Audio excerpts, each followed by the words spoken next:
Բարև ձեզ, ես Սյունեն եմ, ճարտարապետ դիզայներ, եւ սա իմ հեղինակային ծրագիրն է՝ ինտերիեր դիզայնի արվեստը։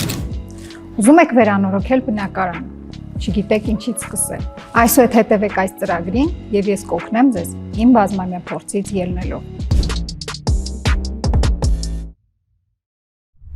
Եկեք մի քանի խոսքով բնութագրենք, թե ինչ է բնակարանի ինտերիերը։ Լատիներենից բառացի թարգմանությամբ ինտերիեր բառը նշանակում է ներաշխար։ Դա այն միջավայրն է, որը դուք ստեղծում եք ձեր հարմարավետ կյանքի համար։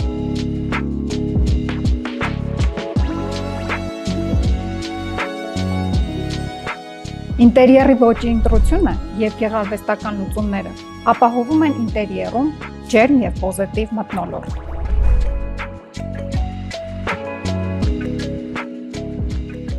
Ոճի ընտրությունը դա վերանորոգման առաջին քայլերից մեկն է,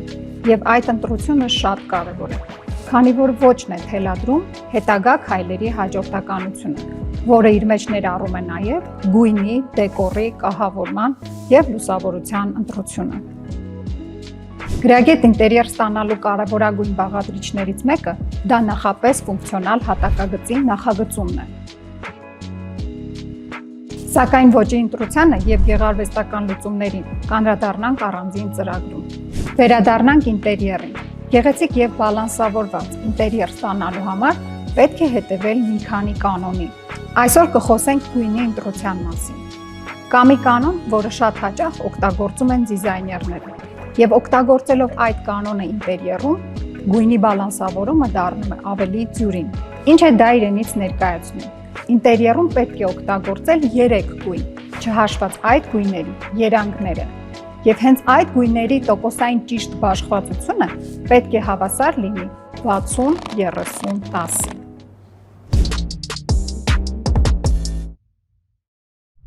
Հիմա ավելի մանրամասն խոսենք այդ տոկոսային հարաբերությունների մասին, որոնք են դրանք։ 60% դա ինտերիերի առաջնային գույնն է,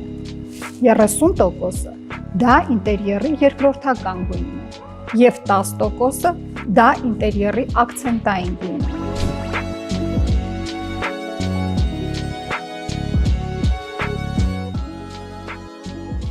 Եթե հաշվի առնենք այդ տոկոսային հարաբերությունները, մեր ինտերիերը կլինի գեղեցիկ եւ բալանսավորված։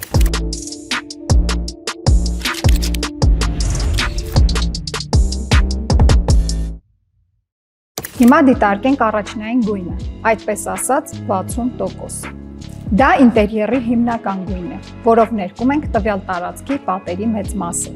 որը հանդիսանում է ինտերիերում ներկման համար նախատեսված մակերեսի մոտավորապես 60%-ը։ Այսպիսով առաջնային գույնը դառնում է ինտերիերի ֆոնը եւ ցանկալի է, որ այն լինի նեյտրալ երանգների։ Սակայն դա միանշանակ չէ։ Հնարավոր է դուք նախընտրում եք ավելի հագեցած գույներ։ Ինչ անել այդ դեպքում։ Եթե առաջնային գույնը ակտիվ է, ապա նեյտրալ երանգը կարելի է արտահայտել կահույքի, հատակի, վարագույրի գույնի միջոցով։ 60%-ը, այսպես ասած, մեր առաջնային գույնը լինի նեյտրալ, թե ավելի հագեցած գույների, կախված է թե տվյալ տարածքի ֆունկցիոնալ օգտագործումից, թե ոճի ընտրությունից։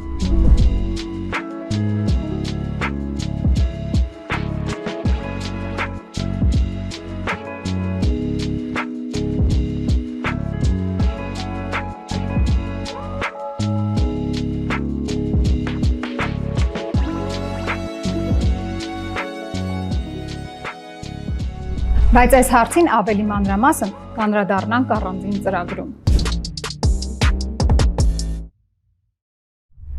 Հիմա դիտարկենք 30%-ը։ Ինչ է իրենից ներկայացնում 30%-ը ինտերիերում։ 30%-ը դա ինտերիերի երկրորդական գույնն է, որտեղ կարող ենք այն օգտագործել։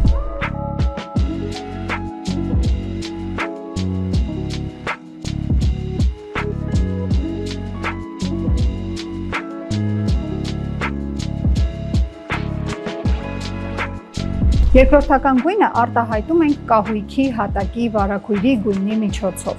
Երկրորդական գույնը ընտրելիս պետք է շատ ուշադիր լինել, քանի որ այն մեր ինտերիերի դոմինանտ գույնն է եւ տարածք մտնելիս առաջինն է աչքի ընկնում։ Հիմա քննարկենք 10%-ը, այսպես ասած մեր ակցենտային գույնը։ Ակցենտային գույնը մեր ինտերիերի ամենակարևոր գույնն է։ Այն սարքում է մեր ինտերիերը հետաքրքիր, տալիս է խորություն եւ դինամիկա։ Ակցենտ բառը հենց ինքը իրենով հուշում է, թե որտեղ կարող ենք այն օգտագործել։ Նկարի, բարձի, վարակույրի, գորգի, հատիկավոր աթոռի կամ լրագրասեղանի տեսքով։ Սակայն մեկ կարևոր լրացում. ցանկալի չէ վերոնշյալ բոլոր դեկորները օգտագործել բոլորը միասին։ Ճիշտ կլինի ընտրել մի քանի դեկոր եւ այդ դեկորները լինեն նույն գույնի, բայց տարբեր երանգների։ Օրինակ, բարձ վարակույր գորգ, հատիկավոր աթոռ, լրագրասեղան, ծաղկաման։ Կամ կարող է լինել նկար, բազմոց եւ ջահ։ Իրականում տարբերակները կարող են լինել բազմազան, կախված ձեր ոճից, ճաշակից եւ տրամադրությունից։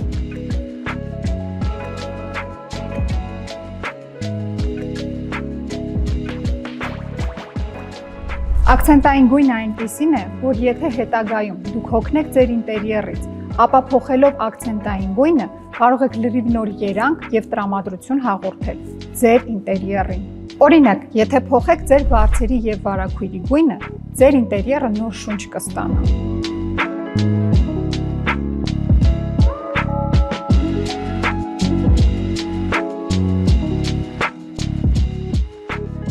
Իհարկե, այս թեման շատ մեծ է եւ ծավալուն, եւ հնարավոր չէ մեկ հաղորդման ընթացքում ներկայացնել ամբողջ թեման։ Այդ պատճառով այս թեմային կանդրադառնամ ուրիշ հաղորդումներին։ Եղեք տեղեկացված, ապրեք գեղեցիկ եւ հարմարավետ միջավայրում։ Կհանդիպենք։